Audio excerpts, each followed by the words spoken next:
என் அன்பு சகோதர சகோதரிகளை நம்முடைய ஆண்டவரும் இரட்சகருமாகிய இயேசு கிறிஸ்துவின் நாமத்தில் உங்களை அன்போடு கூட வாழ்த்துகின்றேன். உனக்கு விரோதமாய் உருவாக்கப்படும் எந்த ஆயுதமும் வாய்க்காதே போம்.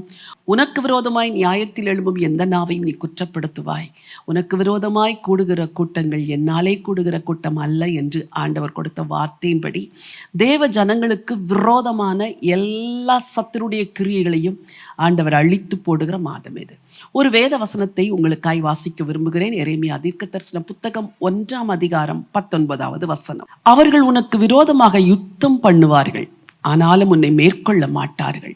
உன்னை ரட்சிக்கும்படிக்கு நான் உன்னுடனே இருக்கிறேன் என்று கர்த்தர் சொல்லுகிறார். வசனம் சொல்லுகிறதை பாருங்கள். அவர்கள் உனக்கு விரோதமாக யுத்தம் பண்ணுவார்கள், ஆனாலும் உன்னை மேற்கொள்ள மாட்டார்கள். உன்னை ரட்சிக்கும்படிக்கு நான் உன்னுடனே இருக்கிறேன் என்று ஆண்டவர் சொல்லுகிறார். இந்த வார்த்தை தீர்க்கனாகிய எரேமியாவுக்கு கொடுக்கப்பட்ட வார்த்தை. எரேமியா தேவனுடைய ஊழியத்தை செய்யும் பொழுது அவனுக்கு விரோதமாய் ஏராளமான வார்த்தைகள், மக்கள் அவன் வார்த்தைகளை நம்பாமல் விரோதமாய் பேசினார்கள்.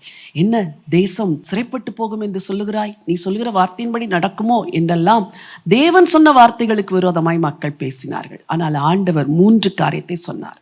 அவர்கள் உனக்கு விரோதமாய் யுத்தம் பண்ணுவார்கள். ஊழியம் செய்கிறீர்களா? ஊழியமே யுத்த களம்தான். சரீரத்திலே போராட்டம், மனதிலே போராட்டம், குடும்பத்தில் போராட்டம், வாழ்க்கையில் போராட்டம். ஊழிய பாதை ஒரு யுத்த களம். தேவனுடைய ஜனங்களை விடுவிக்கும்படி தேவ ஜனங்களுக்கு வசனத்தை கொடுத்து தேவ ஜனங்களை வசனத்தில் நடத்தும் பொழுது எத்தனையோ விரோதமான வல்லமைகள் ஊழியர்களே உங்களுக்கு விரோதமாய் போராடும். ஆனால் வசனம் சொல்லுகிறது, உனக்கு விரோதமாய் அவர்கள் வருவார்கள், ஆனால் உன்னை மேற்கொள்ள மாட்டார்கள். வருவார்கள். பிரச்சனை ஏன் வருகிறது என்று கேள்வி கேட்காதீர்கள். பிரச்சனை வரும். போராட்டம் ஏன் வருகிறது என்று கலங்காதீர்கள். போராட்டம் வரும். ஆனால் ஆண்டவர் சொல்லுகிறார், உன்னை மேற்கொள்ள மாட்டார்கள். உன்னை ரட்சிக்கும்படிக்கு நான் உன்னுடனே இருக்கிறேன் என்று கர்த்தர் சொல்லுகிறார். எவ்வளோ பிரச்சனைகள் நடந்தாலும் உங்களை ரட்சிக்க ஒரு தேவன் கூட இருக்கிறார். எரேமியாவோடு கூட இருந்தார். எரேமியாவை காப்பாற்றினார். அவருடைய வார்த்தையை நிறைவேற்றினார். உங்களோடு கூட கர்த்தர் இருப்பார். உங்களுக்கு கொடுத்த வார்த்தையை காப்பாற்றுவார். உங்களை உயர்த்துவார். மக்கள் எல்லாம் சிறைப்பட்டு போனார்கள், ஆனால் சிறைப்பட்டு போவீர்கள் என்று சொன்ன எரேமியா சிறைப்பட்டு போகவில்லை. அவன் அதே தேசத்திலே வாழ்ந்து முடித்தான். உங்கள் வாழ்க்கையும் அப்படித்தான் இருக்கும். தைரியம் கொண்டு இந்த நாளை துவங்குங்கள். உங்களுக்கு ஜெபிக்க விரும்புகிறேன். ஜீவனுள்ள தேவனை, நல்ல ஆண்டவரே, உம்முடைய நல்ல வார்த்தைகளுக்காக நன்றி செலுத்துகிறப்பா. அவர்கள் உனக்கு விரோதமாய் யுத்தம் செய்ய வருவார்கள், ஆனாலும் உன்னை மேற்கொள்ள மாட்டார்கள். உன்னை ரட்சிக்கும்படிக்கு நான் உன்னுடனே கூட இருக்கிறேன் என்று சொன்னீங்களே, உங்கள் வார்த்தைக்காய் நன்றி.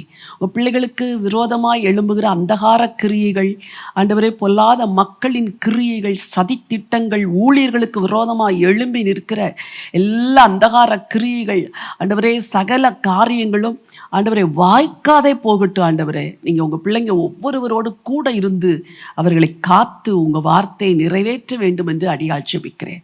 ஆசீர்வதிங்கப்பா. ஆண்டவர் இயேசுவின் நாமத்தில் பிதாவே, ஆமென். பிரியமானவர்களே, யுத்தங்கள் நடக்கும், ஆனால் கர்த்தர் கூட இருப்பார். அவர்கள் மேற்கொள்ள மாட்டார்கள், நீங்கள் மேற்கொள்வீர்கள். இந்த நினைவோடு இந்த நாளை துவங்குங்கள். இந்த நாள் ஒரு வெற்றியின் நாள். God bless you.